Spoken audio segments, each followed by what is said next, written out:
Good evening, good evening, good evening. Welcome, everyone.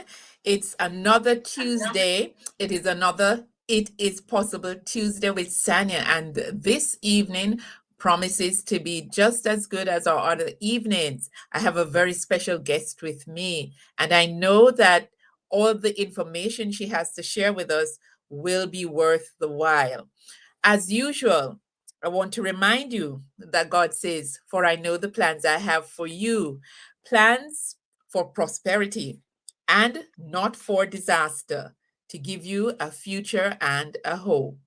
But Jesus beheld them and said unto them, "With men this is impossible, but with God all things are possible." Welcome, welcome, welcome. How are you today? I hope you're feeling fine. I'm going to allow my guest to introduce herself and tell us a little bit about her. Welcome, Lavinia. Please tell us who you are, where you're from. Okay, so my name is Lavinia Dowling, and I set up the M Word 3 years ago to support mental health and autism.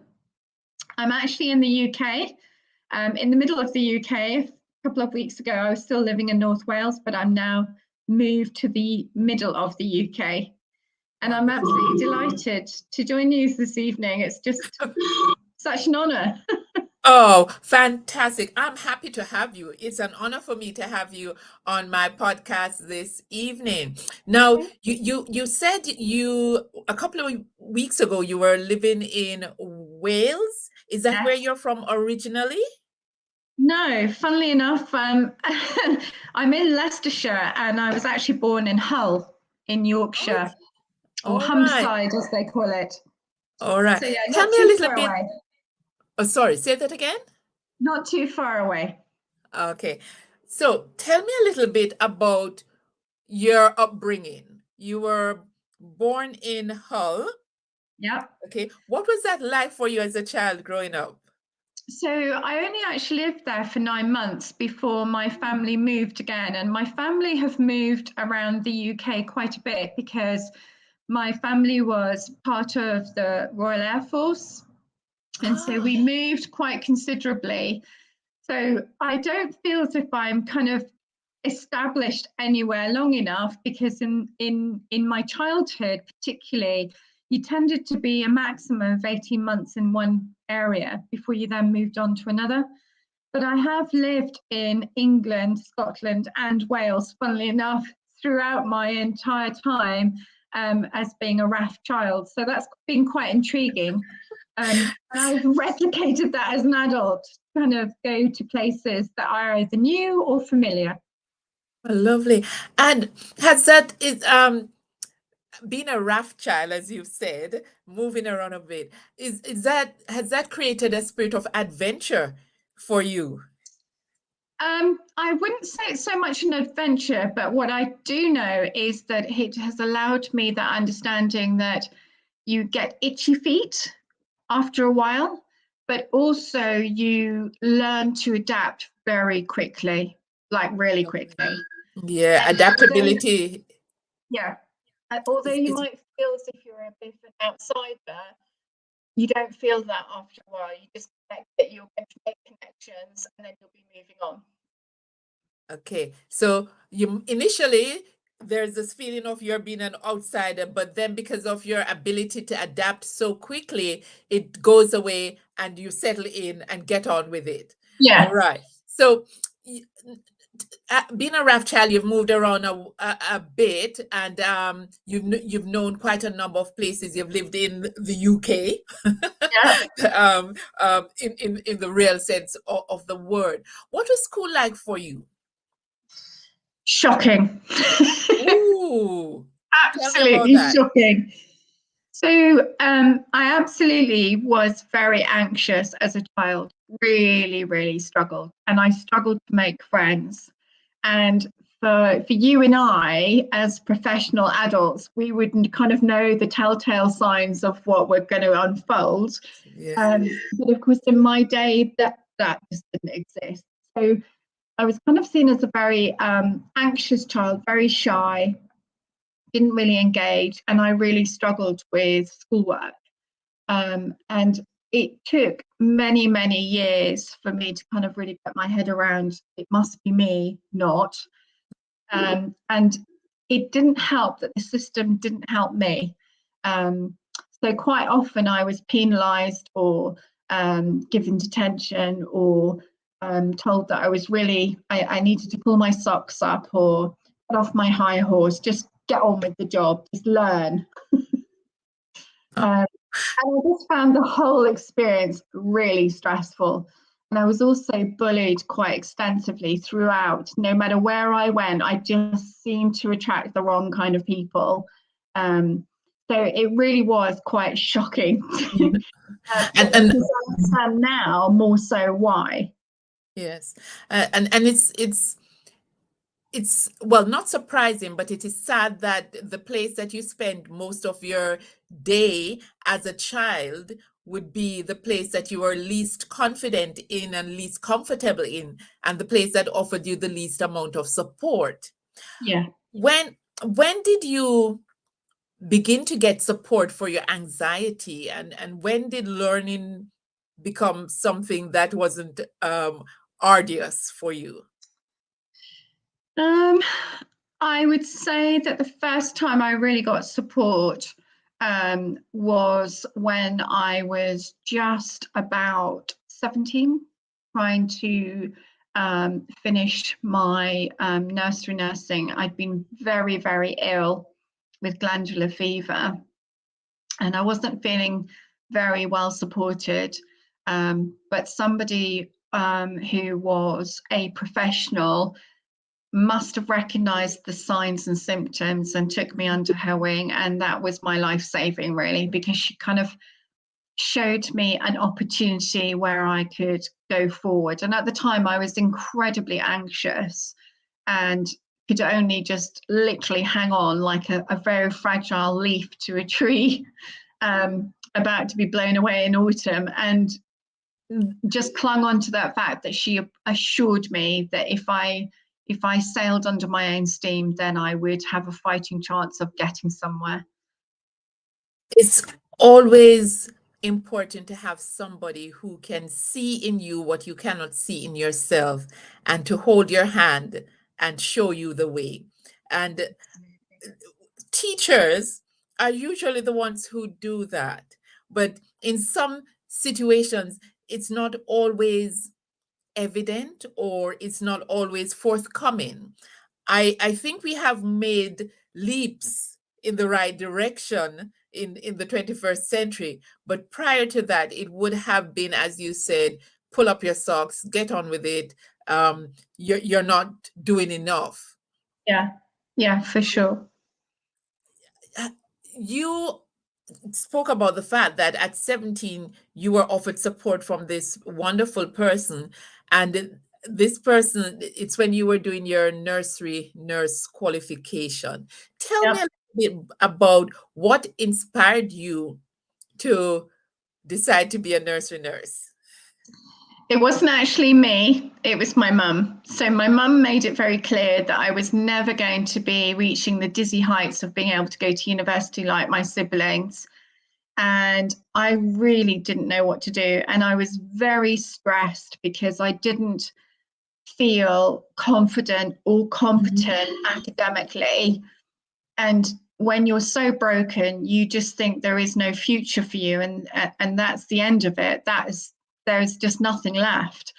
But she said to me, you know, you look after your two sisters beautifully. Why don't you think about being a nanny?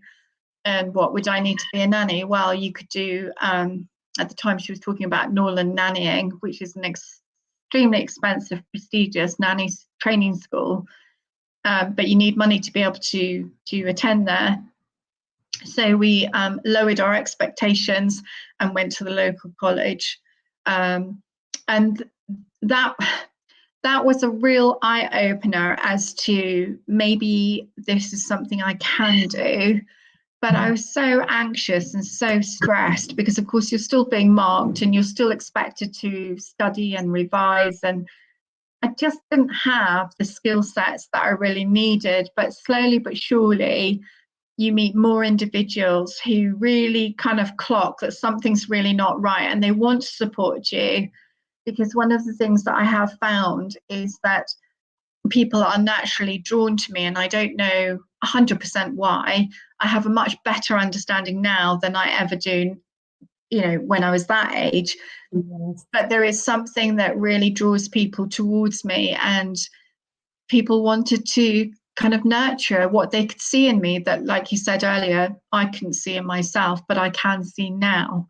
So yeah, but So that's it. your mom, once again, your mom saw something in you that you didn't see, that nurturing aspect of your personality, and said that's something that's a niche for you. That's something that you could actually make into a vocation. Tell Yeah. me a little bit about what home was like for you. Did do you have siblings, obviously, because you took care of them, but tell me a little bit about home life. So I was the eldest. We were a family of four siblings. Um, we had dogs, we had cats, and we also had horses, sometimes on loan, so through the winter let. We invariably lived in very isolated places because my parents much preferred being outside of the town, which meant that I was quite restricted with who I could meet. So again, it was it's a double-edged sword. Although I wanted to meet teenagers like me, equally, I was terrified of meeting anybody and socializing because I felt I couldn't communicate.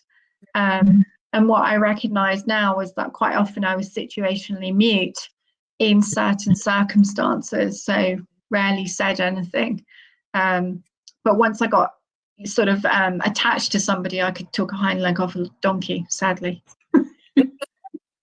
I love that. Talk to us a little bit about what it means to be situationally mute. It's quite frightening. You desperately want to have something to say. Sometimes you find that you are still hanging on to the sentence that somebody uttered 3 or 4 sentences ago. You're missing half the conversation because you can't keep up. You're still trying to process what they've said. And then you're terrified on the other extreme of somebody asking you a question and you're not able to give the right answer, or you're not able to give the answer in time. It was horrible. And for some reason, your mouth won't open. Horrible. Are in your head, but they just won't Just be, won't connect. they just won't come out. I fully understand that, and it really leaves you feeling powerless. It Very. really creates a situation where you are neither going forward nor backward. You're just stuck there, a bit like the deer in the headlights, and you're thinking, but I know I can do this. I know I've done it. I've been in situations where I'm just and getting on with it. What's happening?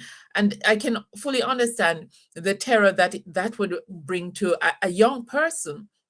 And Yeah. I've actually seen students who have been in those situations. I've had their parents say to me, they talk so much at home, and at school it's a mere whisper. you Yeah. know and people who don't know might think that they're just being difficult, but it's the situation, the circumstance that has paralyzed them, unfortunately. And this is another situation where understanding and knowledge are really important in helping the young person to actually move forward and make progress. So Yeah. you found yourself in quite a number of challenging situations, Mm. moving around a lot, being terrified, having anxiety, not sure of what the future will hold for you, um, being in a position where you know you have the words and they're just not being uttered, and you have decided to be a nursery nurse. What was it Once, like when you, sorry, go ahead. no, I was just going to say, once you realize there is a glimmer of hope, you kind of hang on to that, but you don't quite know how it's going to unfold. So all you can do is keep getting up every day and keep attending. Um, so yeah, but it is an interesting experience, because one of the things that I began to figure out in my last year was lots of my peers were wanting to be nurses in hospitals. So they were using it as a stepping stone to get where they wanted to be. They might not have the qualifications to be a nurse, or they might not quite be old enough. So they were just using the nursery nursing as a stepping stone. And although I recognized that it would be relatively straightforward for me to go into being a nanny, I also realized that I wanted something a bit more challenging that, but I didn't know what. So in my final year, I signed up to both Women's Aid and Gingerbread. And Gingerbread was very much about helping children with learning disabilities.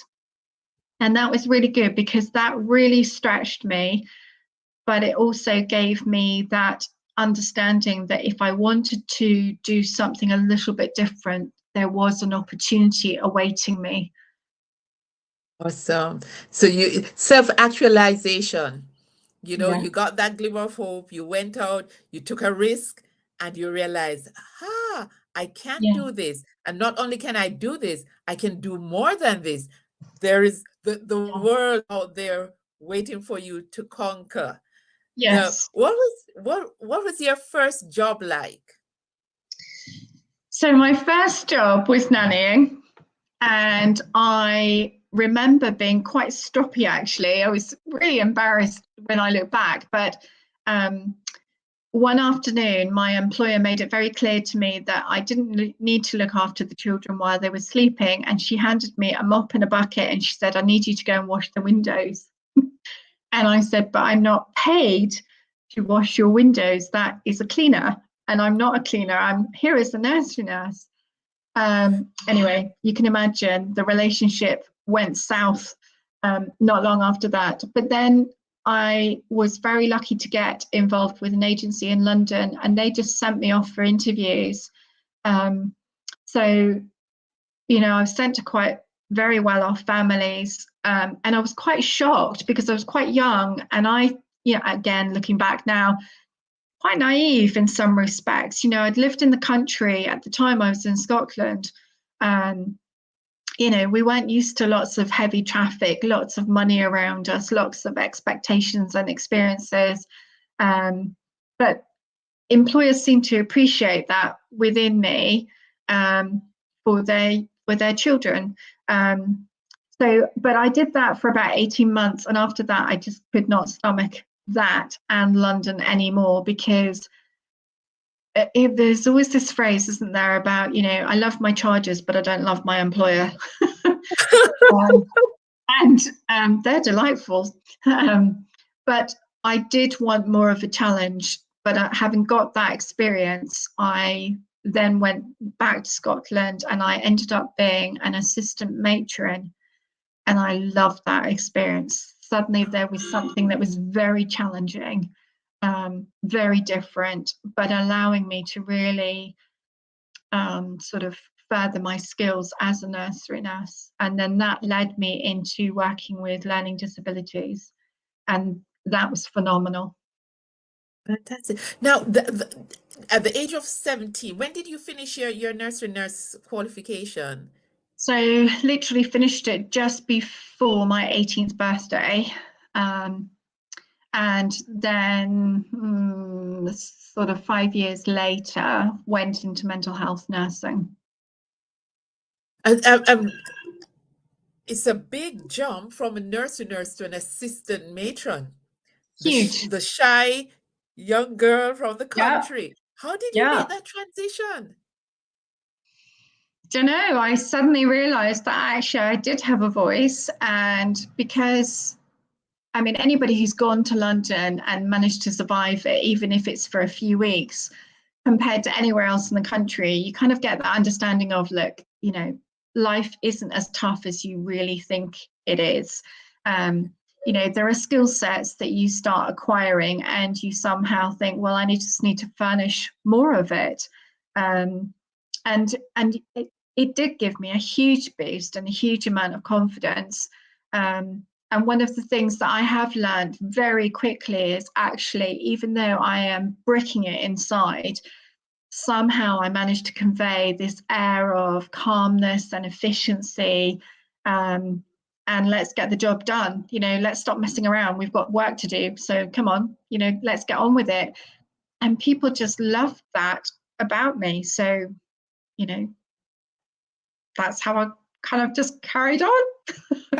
You found something within yourself. Somebody lit a spark. You found something. You acted upon it, and there's this self-determination that you may not have realized that you had that came out, and people were able to hold on to that and build and pour into you as well, and you accepted that. People are recognizing that I can do this, and therefore I can do it. Let me do some more. Now, you've spoken about working with mental health. You've spoken about working with learning disabilities. Tell me a little bit about what that experience was like, your entry into it, and how it has developed. So I was offered a job in Wolverhampton working in a children's home for children with learning disabilities. And I arrived, I mean, you wouldn't get away with it now, but I arrived on the day with my bag all the way from Portsmouth. And the manager called and said, "Can you come over to the office?" And she said, "Lavinia, I'm really, really sorry. I can't offer you the job anymore." And I said, "But I've left Portsmouth. I have no other job to go to." And she said, No. She said, "I want to offer you a different job." And I was like, "What could you possibly offer me that's different?" She said, "I'd like you to be the manager of this house." And I was like, "I'm 21. I've never been a manager in my life. I haven't had that much experience working with learning disabilities." And she said, "Yes, but you have got something about you that others respect." So she said, "Take it or leave it." I was like, "Well, I'm going to have to take it, aren't I?"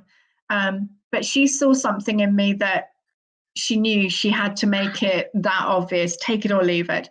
Yeah. And a year later, having run this house for a year, I had a standoff with a social worker who had made the decision, having not seen his client for 9 months, had made the decision to have this young person move to a different house without taking into account their views. And the reason why the social worker hadn't taken into account their views is because this young lad could not speak, make noises but not speak, and had very considerably reduced capacity. And he said, "This is what's going to happen." And I said, "You haven't even engaged with the people who know him really well, and you're making a decision that will affect his life for the next few years." And he said to me, "What qualifications do you have to even challenge me?" And I said, "Well, I'm a qualified nursery nurse and I'm manager of this house." And he said, "That's nothing. Come back to me when you're a qualified social worker." And I was incensed. I was so angry. So I was slamming a few doors. And we had a lovely girl who was just about to leave to start her adult nursing. And she said, "Lavinia, you'd make a great nurse." And I said, "I'm not into blood and guts." She went, "No, not as a general nurse, as a mental health nurse." And she said, "You could still do work with learning disabilities. You could do whatever you wanted to do and further your interest, but at least you'd have a nursing qualification behind you." So I went away and investigated and did a bit of research and then applied. And I was really fortunate. I got offered both places that I applied for.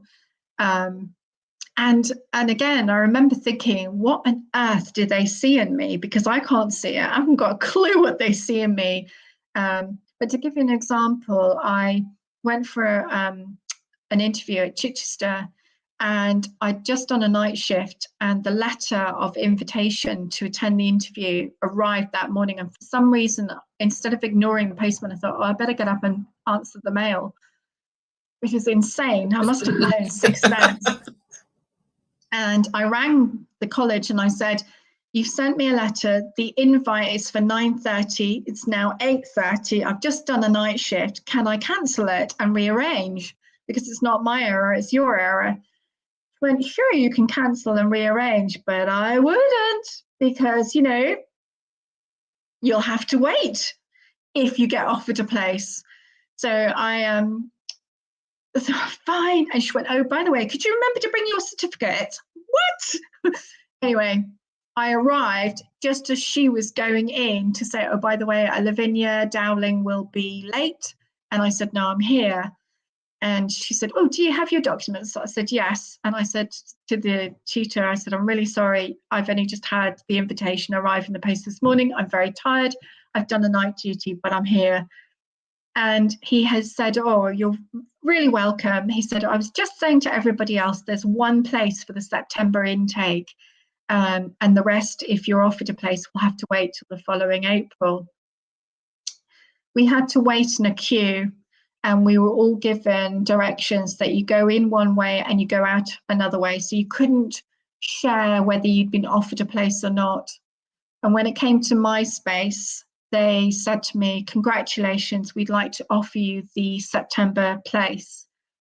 And I was just like, and they said, and if you'd like to do further studies and go on all the way up to doctorate, we'll sponsor you. And I was like, this is a girl who's never been academic. My family said, you'll never go to university. So I was quaking in my boots. Anyway, I said, can I think about it? And they said, yes, but not for too long, because obviously there's all those people down there waiting to see if they've got the September place.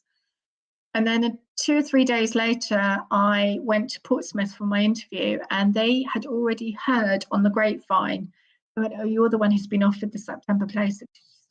How can we convince you to come to us instead? And I was just like, what is going on? None of this makes any sense.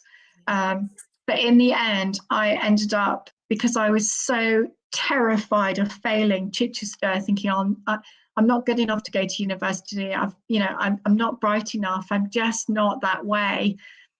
If I go, I'm just going to be seen as a fraud, and they're going to see right through me, and they're going to throw me out.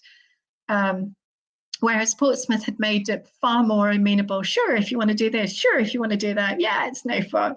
They were savvy enough to kind of figure me out in that moment of, this is a girl who's got nerves. We'll just gently nurture her along the way.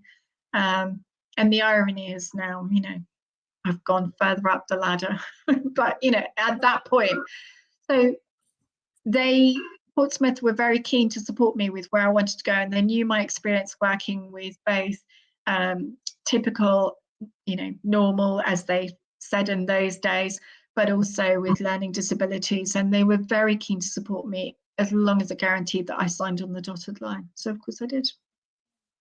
Look at that. Talk about things just falling in place for you, and especially with you not even expecting it, not believing in yourself. But once again, it's about others looking on you, seeing something in you, telling you that you could do it, and that prompting you to do it. It's so important for our young people to have somebody see them and see their potential and pour into them and encourage them and tell them that they can do it. It makes positive words of affirmation, words of belief have such a profound impact on others. We're told that if you talk to flowers, they thrive. What more if you talk to people? And obviously people have spoken to you and spoken life into you, and it has allowed you to do quite a number of things, have quite a number of things offered to you, which you have, of course, held on to and moved forward. Now, let me ask you, you've spoken about working with people with learning disability and, moving up the ladder. You spoke about being the founder of a particular company. Tell me where your interest in autism and in mental health came from, to where it has not only been an interest, but it has now been something that you decided, I need to create an organization, a platform for myself. Where did that come from? So one of the things that I've really pulled from my RAF days as a child was that I recognized that I got bored very quickly and that I needed to go to different jobs once every sort of like 18 months. And then I realized very early on in my student nursing days that actually I didn't want to just sit in one particular field of mental health. I wanted to go and get lots of experiences. So I was willing to work in so many different areas. And I ended up working in every area of mental health that I could find. And by that time, I was becoming quite proficient, had worked my way up through the ranks, and then found that I was struggling with bit with understanding why did I see things differently from others, and how did I have a knack for kind of getting things out of people. And I happened to be working with a very small team who were doing screening for neurodiversity. And at the same time, I thought, you know what, I'm sure I'm dyslexic. I need to go and have an assessment. Yeah. So I had this sweet psychologist who said, why don't you come after hours and let me screen you? And again, I think he had something in mind of, I'm sure it's this, but I'll just I'll agree to see her for dyslexia. Anyway, he screened me for dyslexia, tick in the box. And then he said, have you ever considered that you might be neurodiverse yourself? No. And he said, well, let's screen you. And so he did. And I was just blown away because suddenly my whole world shifted in the space of seconds of, oh, you're kidding me. Oh, why didn't I get that one? Why did nobody else see that? And you go through not only a grieving process, but a very angry process of how did nobody see why I was struggling so much. And one of the things that I have learned is that lots of people are terrified of anger, but when I get angry, I can actually turn it into the most amazing, spectacular success stories. And so I had spent, nearly 25 years with the NHS, in and out, working with statutory agencies. And I knew from myself and my children's experiences that autism isn't going away. Autism is becoming better understood. But oh my goodness me, what an uphill struggle it is if you are trying to get support around your mental health because of your autism. And there's so much trauma experienced in schools that schools and education don't seem to appear to understand how much damage they do to children's mental health. And what really angered me was that children never, ever, ever sign up for poor mental health, but oh my goodness, are they saddled with it. And if it's left to be catastrophic, it means they're signing up for a lifetime as an adult with poor mental health. And I was just dumbstruck by how could we do that to our children, the most precious resource of all. And in my last placement within the NHS, whether you call it fortunate or not fortunate, I think it was very fortunate. We had 20 staff walk out one weekend, never to return. And that left a very depleted workforce. And it was just after lockdown, and there was a lot of fear, there was a lot of scaremongering. Staff were very tired and very fed up with new management, but the new management was on a mission to cull what they perceived to be very lazy, negative, apathetic attitudes. So when 20 staff walked out, suddenly we were being asked to do triage more regularly. And it was getting to a point where for about 6 weeks, I was doing 3 or 4 shifts on top of my caseload a week doing triage. And when you do one a fortnight, I just thought, oh gosh, that's a coincidence. I'm autistic, but I'm seeing half the referrals coming in being autistic.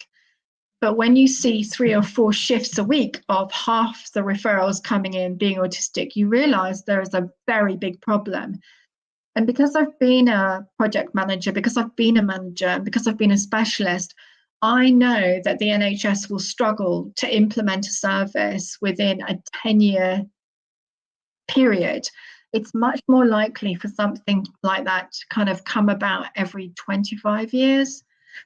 And that's quite shocking, even though, you know, the NHS, like many employers, seem to plan 5 years in advance. And I thought, I can't bear this. I really cannot bear this. You know, we're talking all the time about how suicide rates are going up, and yet people aren't joining the dots. And I thought the only way that I'm going to do that anything can be done differently is if I take the responsibility.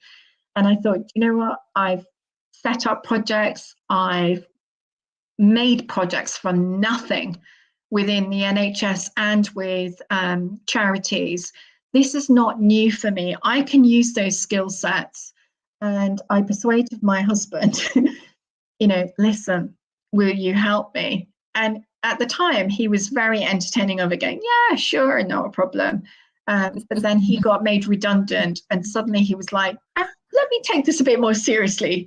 And 3 years later, we haven't looked back. We've just continued to make progress.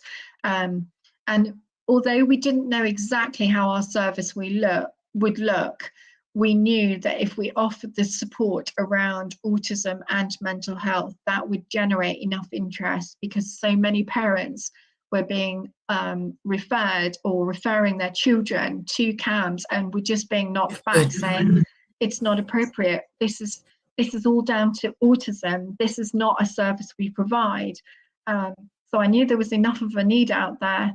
And because I am autistic myself with ADHD and PDA and dyslexia, I knew what I was looking for. And the other thing I should say as well is by then I had 5 years under my belt working for the NHS, where in one county I was the only clinician in one town, and I was split between 3 areas of the county because nobody else was available to do it.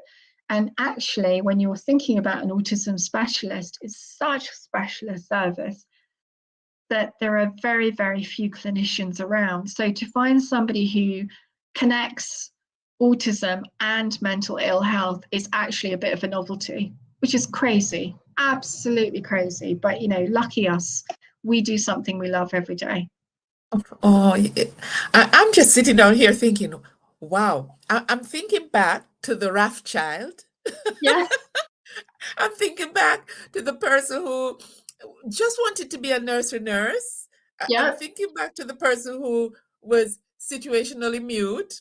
And I'm just looking at all the areas that you have been able to play a part, and not just a small part, but a significant part in the lives of quite a number of persons. You've mentioned that you have PDA, dyslexia, autism. Tell us a little bit about what these abbreviations all mean. Yes, that's a very good point. Thank you for that. So autism is very much about, well, being quite literal, struggling to process, seeing things very differently, can be highly opinionated and quite fixed in their thinking. And ADHD, so that's attention deficit hyperactivity disorder. Now that's an interesting one because it's not time that you need to process, it's movement. So you can't have children sitting still with ADHD for long periods, because it's a bit like the clock suddenly stopped. Nothing's going in, nothing's going out, until you encourage them to move. And ADHD, you get very easily distracted, but you have a lot of energy. And when you're into something with your autism, oh boy, do you get really into it until you decide, actually, I'm bored with this. I know everything about this. I've got to move on now. Because, of course, ADHD doesn't like being bored. ADHD likes to go on to the next thing. So yeah, and PDA is relatively new, and I say relatively new. So autism has been going around since early 1920s. ADHD was certainly established by the 1950s, although it was originally regarded as a learning disability, interestingly enough. And PDA, so that's pathological demand avoidance, is very similar to oppositional defiance disorder, but PDA is associated with autism, whereas oppositional defiance disorder is associated with ADHD. And what's really interesting is that both PDA and ODD, oh my goodness, oppositional defiance disorder, ODD, is associated with crippling anxiety, and people haven't quite twigged that. So when you're experiencing extreme anxiety, particularly with PDA, you don't actually hear the content of a question or a demand, because it's a bit like the radio waves buffering. It's just that noise. And it's not until your anxiety comes down enough that you can then think, oh, they were only asking me if I wanted to go out. Oh yeah, I could do that. So it's kind of this delayed reaction. And once you're familiar with your own autistic presentation, it's actually quite fun to kind of work with it and to kind of establish what you can do, what you can't do, when you need to do it. But even now, supermarkets are getting on board with it, aren't they, with regards to low lighting, soft music, which is all good.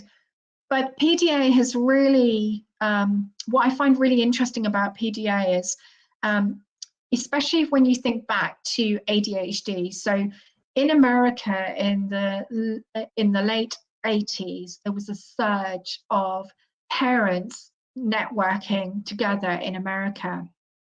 And they covered the entire breadth of the country and changed the law around ADHD so that it entered the equivalent of the NICE guidelines. It entered the psychiatrist's world where you could treat for ADHD, which, you know, thinking about how to slow things down. But what you couldn't do with autism is really quite interesting, in that you can't treat it, but it's far more, rather than having low and high functioning, you now just have autism. But when we see what's happened with ADHD very successfully, then being adopted by those in the UK, now we see the parents in the UK pushing like the Americans did with ADHD, but they're pushing with PDA. So I'm pretty sure, I'm pretty confident that soon PDA will become firmly established as, yes, this is recognised worldwide. But it is really interesting to see how it's the parents, not the professionals, it's the parents who are going, change is needed.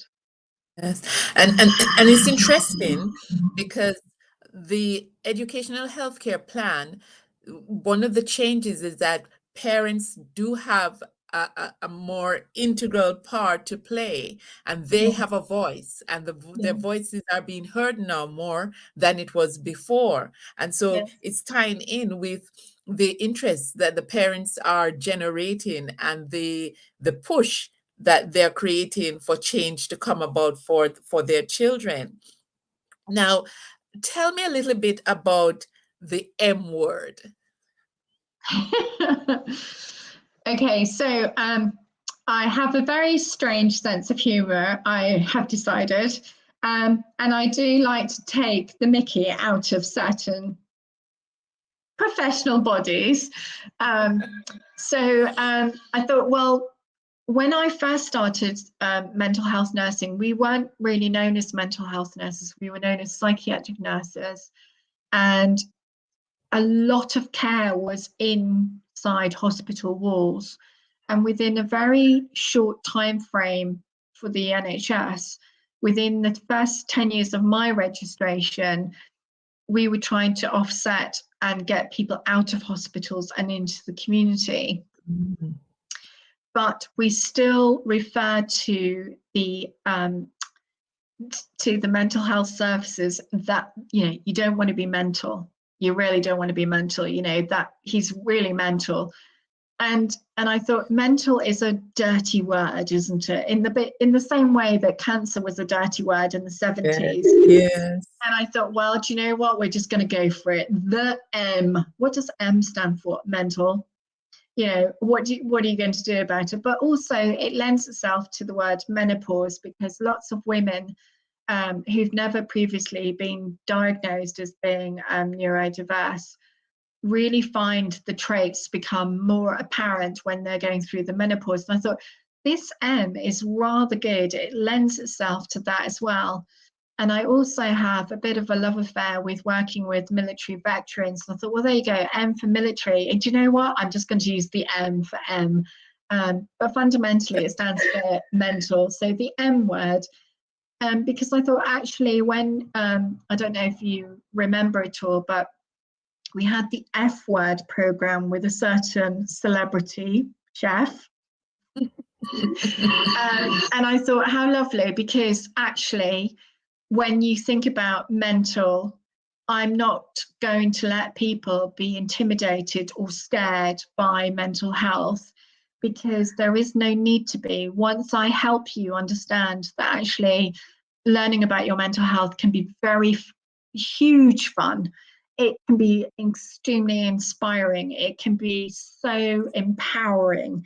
You can really advocate for what your needs are.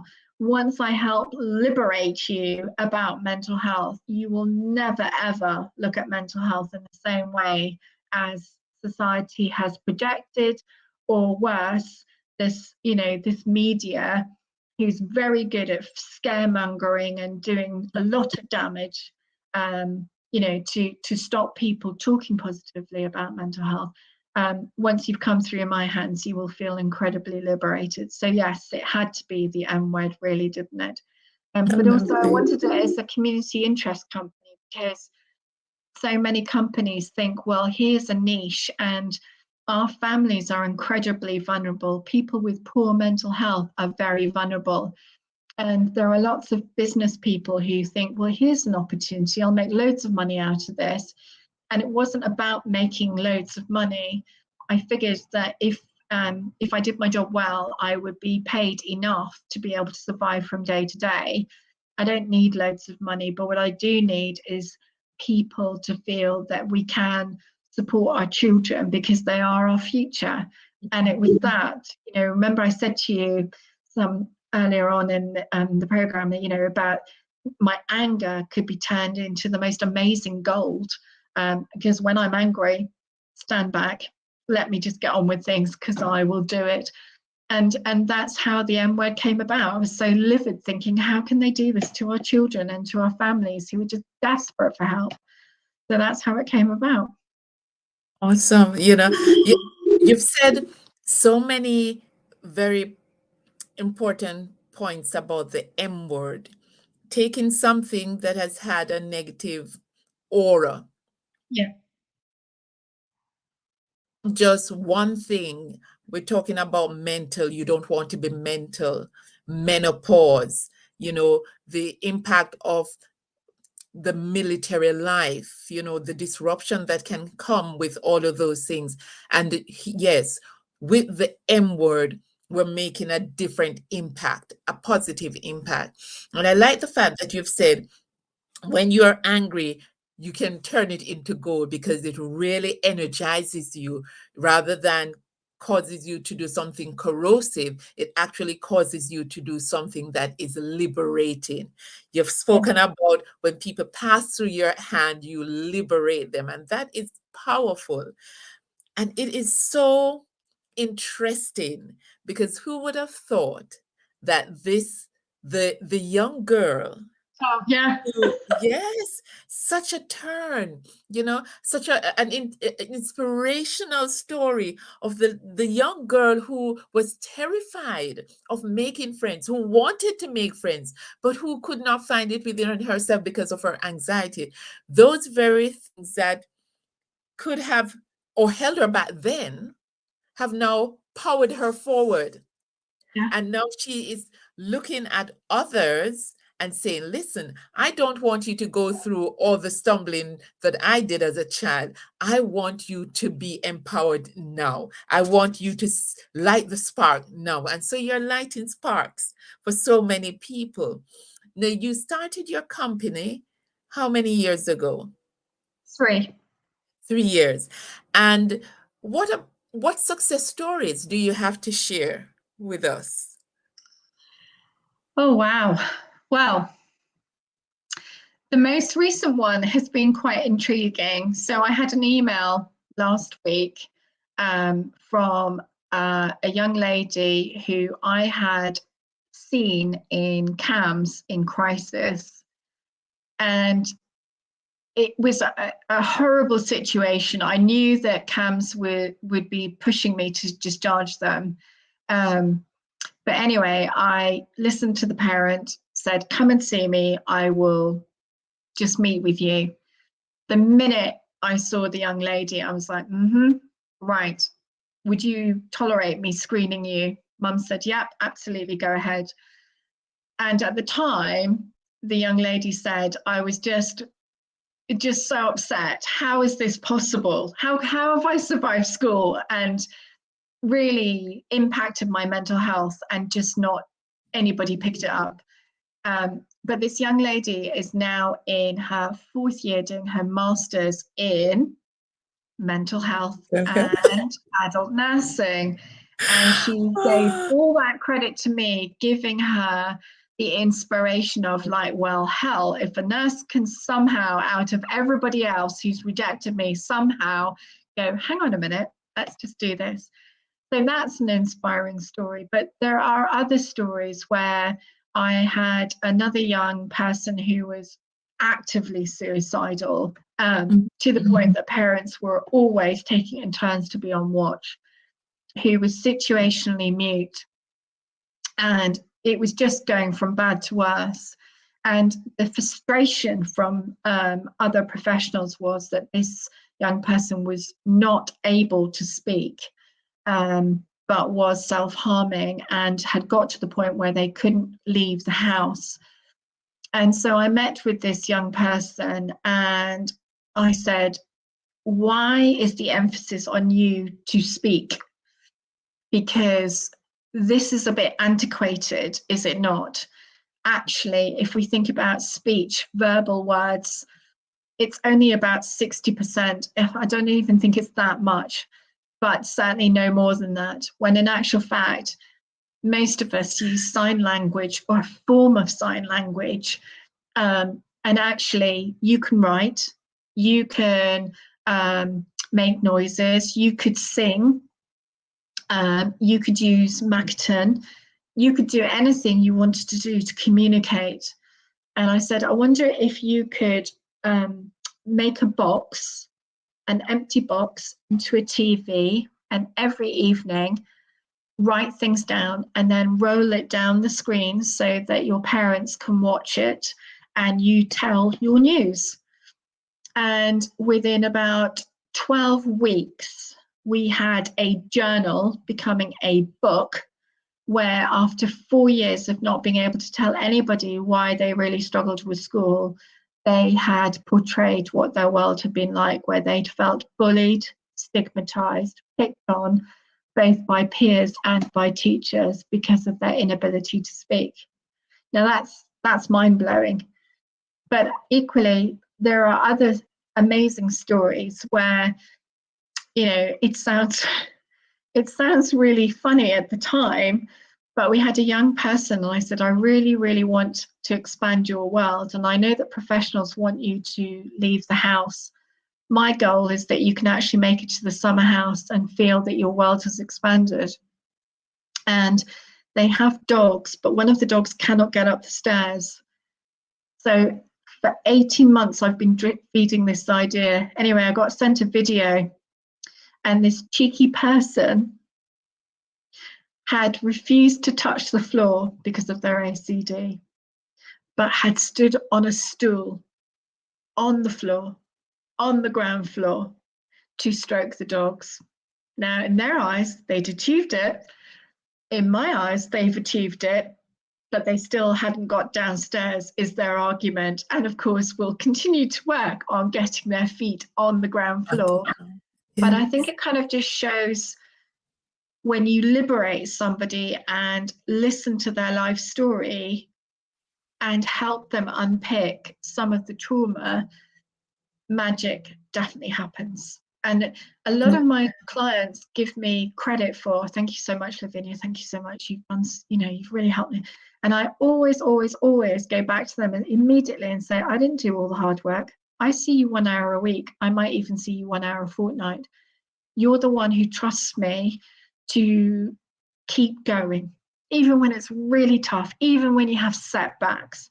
And it just kind of reiterates, it's not about the therapy, it's about the relationship you have with your therapist or your nurse, your social worker, your Sanjo. It's the relationship that makes the difference.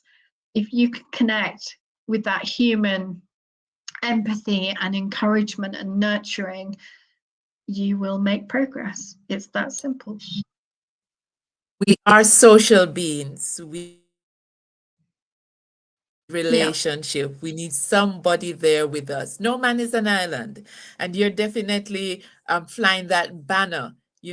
We need one another. There's an African word, Ubuntu. I am because we are. And it's all about ensuring that we are there for one another. It's our humanity, that connects us and that causes us to work with one another. I'm listening to you and I'm thinking, wow, magic is really being created. These success stories are interesting. And what you have brought out this evening is that success is progress. Yeah. Success is progress. The point that you are no longer at this point, you have moved forward. Yes. And it doesn't matter how small it is, you have made a decision, you've taken a risk to move from point A to point B. And it doesn't matter how small it is, you have done something which needs to be celebrated, which needs to be lauded. And it's that spark that is important. Yes, for You sure. spoke. And when you see a young person who for the first time in a very long time is smiling, even if they're a bit shy of, I have done something different, I have achieved something different. When you're celebrating with them, just even the smallest of things, it kind of gives them a bit of fire in their belly to kind of go, I like that feeling, I'd like to experience it again. And so they've just grown a little bit of resilience to do a bit more. And that really is magic. Yes, yeah. You do talk about empowerment and creating magic, and I like that. You've mentioned trauma, and I would like you to share with us possibly some of the strategies you use to help your clients, the persons that you work with, to make progress, to look at their mental health and to help themselves. What do some of those strategies look like? So one of the first strategies that I became very acutely aware was the fact that many years ago, I was working within a GP surgery, well, several GP surgeries, and the psychology department closed their waiting list, which meant that every referral was being bounced back to the GPs, and the GPs were just slowly sinking with these referrals being bounced back. And I had been monitoring all my assessments, and I thought it's really interesting how they all suffer with low self-esteem. There's got to be something in this. And my colleague who was doing the other side of the A34 at the time said, well, I'm not doing anything extra. They're just going to have to be bounced back. But I was thinking, no, we need to do something different. And I think I can help. So I called a meeting with all my GPs and said, what do you think? This is what I've noticed. Would you be willing to support me? Now, obviously, all of them said, of course, we're willing to support you. We don't want people being bounced back. But what we found after a year was that pretty much 90% of my clients who had come to me for assessment to be referred to psychology and counselling no longer wanted to be referred to psychology and counselling because what I had worked with them was on their self-esteem. And it sounds absolutely ridiculous, but one of the questions that we always ask clients, and I've learned not to, is what do you like about yourself? When you've got low self-esteem, that is the last question you want to be asked because you're all hot and bothered and you really don't like yourself at that point. That's why you've got to gone to ask for help. But when you get somebody saying, okay, well, what do you really like about this or this? Suddenly you're asking their opinion. And from that, you can extrapolate information about how they perceive themselves. And it gives them a beacon of light of, this is the person you want to be. And I'm going to get you there. You're going to have to trust me. And the second thing that I encourage people to do, once I've got their attention with that one, and believe you me, that happens pretty fast in the first session. Like, wow, that's amazing. How do you know this? The second bit is, right, now I need you to do the hard work. And they all kind of go, yeah, what's the hard work? The hard work is maintaining a journal. I need you to start learning about yourself because with the best tool in the world, clients don't really want to be dependent on services. They want to know what's wrong, what can I do about it, and how do I go about it? And I don't want it to take forever. I really just want to get this ship sailed. And I can do that. But if you repair the self-esteem, it's amazing how quickly the mental health recovers. And then I started looking more and more into self-esteem. And it feels like when we talk about our physical immunity being sort of tampered with by, stress, and we then get coughs and colds, and, then it could become something more long term. Mm-hmm. What's the difference then with mental health? And I started really looking into that, thinking, oh, hang on a minute. If we have really low self-esteem, after a while, we become very anxious and very low in mood. Well, actually, if I could just help people with their self-esteem, maybe we could go some considerable distance to then averting really poor chronic mental ill health. And that has been exactly what we've been looking at for years. So, I spoke about words of affirmation and positive words and what they do for flowers and how much more they'll do for human beings. And it certainly shows the importance of words. We have this thing about sticks and stones won't break my words. Sticks and stones won't break my bones, Yes.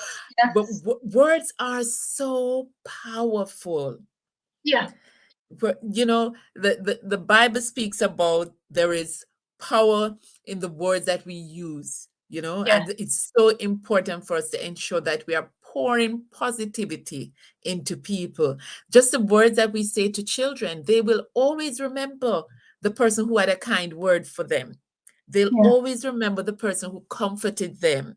They will also remember the person who was unkind to them, and it is so important that help to develop, we help people to develop a positive sense of self, that we constantly tell them how good they are, how amazing they are, how much they can do rather than how much they can't do. We need to speak power into them and we need to speak life into them so that they thrive. And I realize that is closely connected to this idea of relationship, bonding, connecting, becoming, seeing the humanity in somebody else. The Yeah. minute we don't see a person as a human being, that's when we can't reach them or help them, you know? And so it's always important for us to look at people and see the person. In the same way your mentor looked at you and saw what you couldn't see, you are passing it on now to your clients through the M word. And Yeah. that's such a powerful thing that you've been doing, Lavinia. Um, Yeah. I know that our listeners are listening and really impressed with the the road that you have traveled, you know, and the road that you are paving for others. You know, they have been inspired by what you have done for yourself and what you're now doing for others. So thank you very much for sharing your story with us. Thank you very much for sharing the impact that you've been having with others, you know, and the changes that have come about in their lives. I mean, journaling, you know, write a book, you know, seeing how much how change has come because people are now able to say, I really like myself. I know who I am, and I can then do and be whoever I want to be. That's awesome. Thank you very much for that. You're Um, welcome. what's your plans for the future, for the M word and for yourself? Well, we feel like I'm not going to be around forever. We all die. We all pass on the genetic baton to our children and hope that that will continue. But one of the things that I'm very clear about is that the M word is a model template for others to use. And um, the M word was set up as a CIC, so we offer therapy and coaching around mental health and autism. But there is also teaching and books that need to be written to leave that legacy of the M word. So we set up the sister company, Emotional Problem Solving, 2 years ago, and periodically we put out journals, academic journals that show the data, the success stories of what we've done. So that's my legacy, but obviously I have to keep writing until I am no longer able to write. And we wish you well with your writing. I I'm looking at you and I'm hearing you and I'm listening to you and I'm seeing your mind working. You know, as you said, you can't be in one place for more than 18 months. You're constantly moving on to new things, and you started the M word, but you're not satisfied with the M word. You've started the sister company and you're here talking about legacy, Yep. for paying it forward. And that's what our purpose is here. That's what our purpose is about. You know, we are not just here to be here. There's a reason for our being here, and you are living proof of your purpose to empower others and to make connections and relationships. Lavinia, my program is called It Is Possible Tuesday. What in your life experience was it that allowed you to know that it is possible? I think going back to that one person who saw something in me that steered my direction very differently. I didn't know what it was. I mean, I've got a really good understanding now of what it was and what it is, but that individual, I don't know their name. I don't know if they're still alive, very unlikely. But oh my goodness, I'm so grateful to that person because they saw something and just, you know, again, with all my clients, just allowing them to see something in them that they never saw before is life changing. You know, we are incredibly interesting if we have one person who acknowledges that. Oh, yes, yes, yes. When you have somebody to listen to you, because that's the Yeah, greatest gift that anybody can give to you, you yeah, know, making time for you and yeah, listening to you, actively listening. yeah, That's wonderful. yeah. But having somebody speak life into you. That's awesome. Lavinia, tell us a little bit about how we can make contact with you if we want to make contact with you, either to get your publications or for your services. Wow. Okay. So we have a website. So www dot the M word. So it's the THE hyphen M hyphen word CIC.co.uk. But we also have a Facebook community group, and we love having people join us because obviously that means it's much more interactive. So just put in the M word and you will find us. Okay. So, ladies and gentlemen, tonight, the M word, Lavinia Dowling, has been my special guest this evening. You've been listening to her talk about how it's important for us to empower each other, the importance of listening to people and building connections and having relationships, of speaking to people, speaking with them, but speaking life into them, of talking about our mental health and taking away the stigma, you know, and empowering ourselves, building the connections. Lavinia, it has been a absolute pleasure speaking with you this evening. We have learned so much from you. We have been inspired by what you have done, who you have become, and what you're working towards, your legacy, and the people that you're working with. Thank you very much for being with us Thank this you so evening. much for having me. It's been It's been a lovely. pleasure. It's been a pleasure. Thank you very much. Ladies and gentlemen, boys and girls, my audience, remember, it is possible Tuesday is here. Thank you for being so attentive and thank you for sharing in this wonderful occasion. You have met Lavinia, a wonderful powerhouse. You know, she didn't know that she was a powerhouse, but she definitely is a powerhouse.